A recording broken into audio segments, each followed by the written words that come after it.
ഞാൻ ഇപ്പോൾ എൻ്റെ വണ്ടിയുടെ വീട്ടിലാണ്. ഇപ്പോൾ FZ 2009 മോഡലാണ്. അപ്പോൾ ഇത് നന്നാക്കി ഇറക്കണതിൻ്റെ ഒരു സ്റ്റോറി ആട്ടൊന്ന് കിട്ടി കുറച്ച് റിയാക്ഷൻസ് ഉണ്ട് കൈ.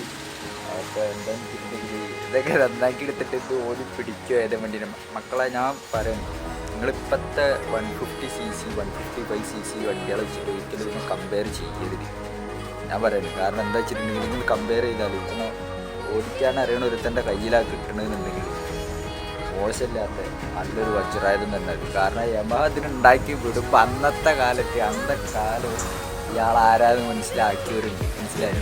ഇന്നത്തെ കാലത്ത് നിങ്ങൾ ഇതിനെ കുറ്റം പറയുമ്പോൾ നിങ്ങൾ മോസ്റ്റ് പവർഫുൾ എന്നറിയില്ല, എന്നാലും ഇതിൻ്റെതായിട്ടുള്ള പവറുണ്ട്. അതുകൊണ്ട് ഒരിക്കലും കളിയാക്കാൻ നിൽക്കരുത്.